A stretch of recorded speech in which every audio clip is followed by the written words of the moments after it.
Olá, pessoal! Na aula de hoje nós vamos discutir sobre identificação de segmentos de mercado. Em primeiro lugar, quando a gente fala sobre o levantamento, qual é o grupo que a gente quer alcançar? Então, quais são as características que nós queremos alcançar dentro de um mercado? Isso é importante porque ajuda a gente a ter uma perspectiva em relação ao comportamento desse grupo dentro desse mercado que a gente quer alcançar. Então, falando sobre o levantamento, uma característica importante é a realização de uma pesquisa. Em primeiro lugar, é importante preparar um questionário para ver a coleta de dados, para que seja possível conhecermos um pouco dos atributos e a classificação de importância dentro desse mercado. Então, pensar sobre a percepção de marca, o padrão de marca desse grupo, o padrão de utilização dos produtos, atitudes em torno de uma categoria de produto, características demográficas ou psicográficas, como a gente falou lá na segmentação, e preferência de mídia dos pesquisados. Isso ajuda a gente a entender um pouco das preferências dentro desse grupo, para que seja possível se comunicar com o mesmo. Depois da etapa de coleta desses dados, a gente vai para uma parte mais de análise, que ainda é uma parte mais quantitativa. Ou seja, a gente aplica algumas técnicas estatísticas para que seja possível agrupar, definir esse grupo que a gente segmentou e que a gente coletou os dados na primeira etapa. Então a gente tem exemplo aí de duas técnicas que a gente pode utilizar para entender um segmento, entender um grupo. A análise fatorial e a análise por conglomerados. A análise fatorial ela é utilizada para remover variáveis altamente relacionadas. Ou seja, dentro do mesmo grupo, quais são as variáveis que tornam esse grupo altamente relacionado? Então a análise fatorial ela ajuda a gente a eliminar esse tipo de variável. Já a análise por conglomerados, ela nos auxilia para identificar os grupos de consumidores com características similares. Então, enquanto a análise fatorial ela remove variáveis similares, a por conglomerados ela ajuda dentro de um mesmo segmento fazer pequenos grupos, ou seja, conglomerados, para a gente entender como funciona esse mercado. Falando um pouco sobre a classificação de perfil, a gente pode lembrar de novo do exemplo da Serasa da aula anterior, que ela definiu um grupo e ela fez um perfil, ou seja, um conceito de uma forma mais geral para definir esse grupo.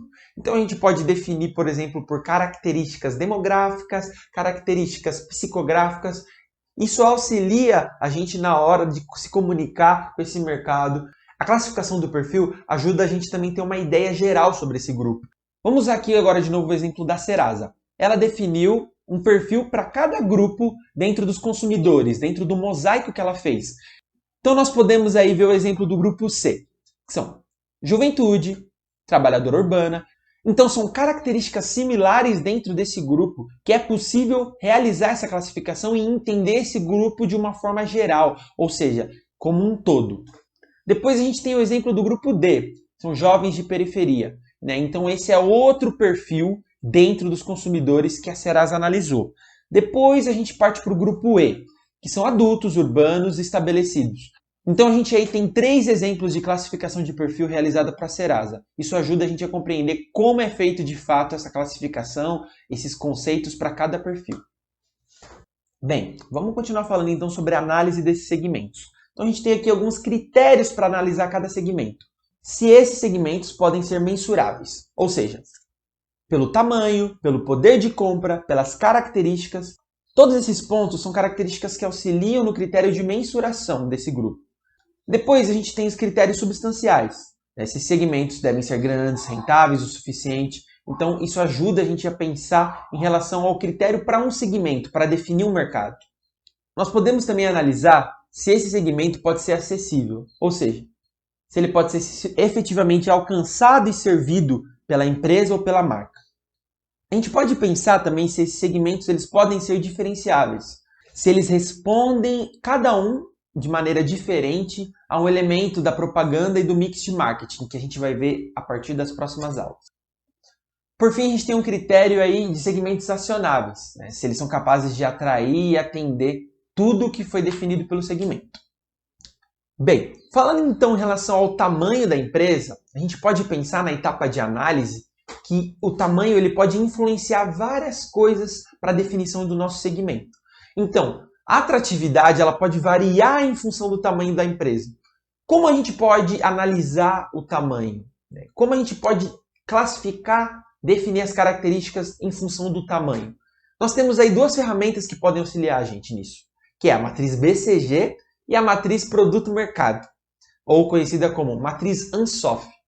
Essas duas ferramentas, elas auxiliam a gente a entender um pouco o mercado em função do tamanho dele. Bem, então nesse slide aí a gente tem um exemplo para análise do segmento ainda, que é a atratividade estrutural do segmento.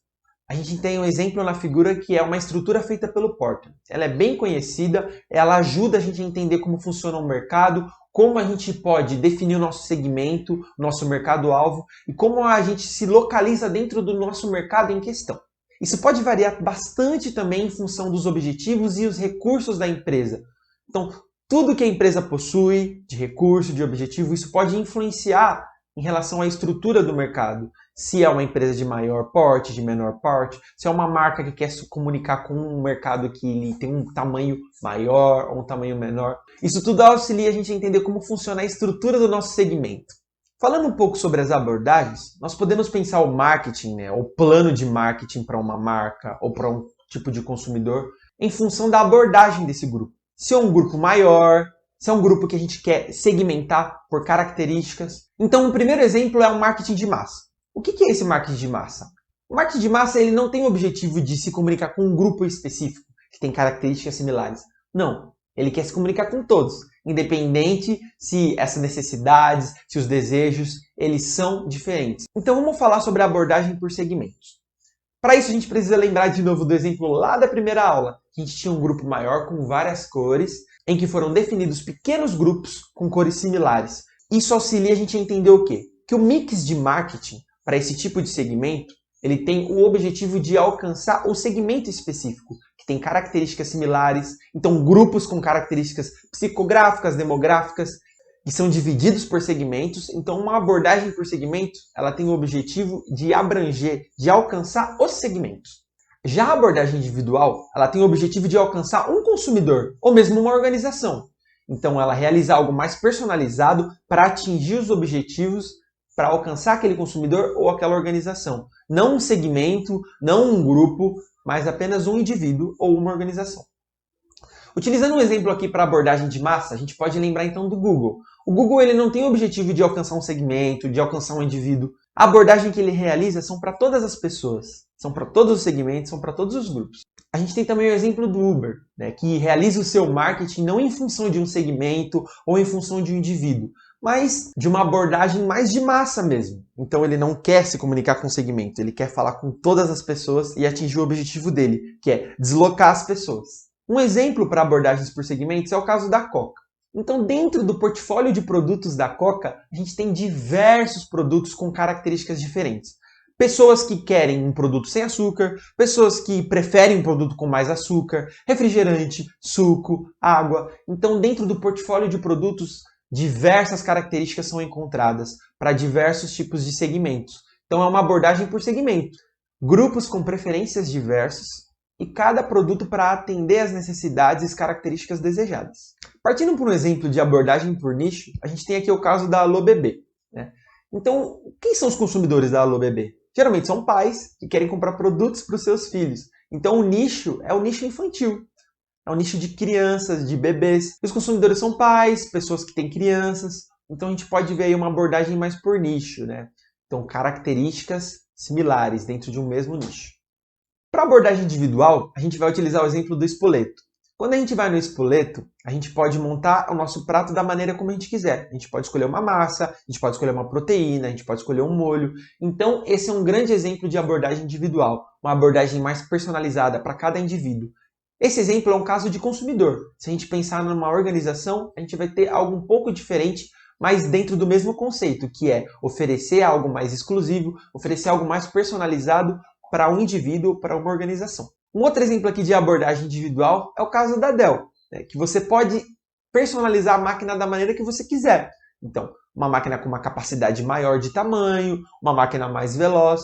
Então, esses dois exemplos, tanto da Spoleto quanto da Dell, ajudam a gente a entender como funciona a abordagem individual dentro de uma personalização ou de um conteúdo mais exclusivo para um indivíduo ou mesmo para uma organização. Bem, continuando aqui na nossa etapa de levantamento, a gente pode pensar como a gente analisa, como a gente define o perfil do nosso consumidor, do nosso mercado-alvo. Então, lá em cima a gente tem o mercado-alvo. Então a gente pode ir descendo conforme as características que a gente encontra dentro do nosso consumidor. Ele é consciente? Ele não é consciente? Ele já experimentou? Ele não experimentou? E assim por diante. Então tudo isso ajuda a gente a entender um perfil, a gente classificar o nosso consumidor, a gente entender ele de uma forma mais ampla. Nesta aula, nós falamos sobre identificação de segmentos de mercado.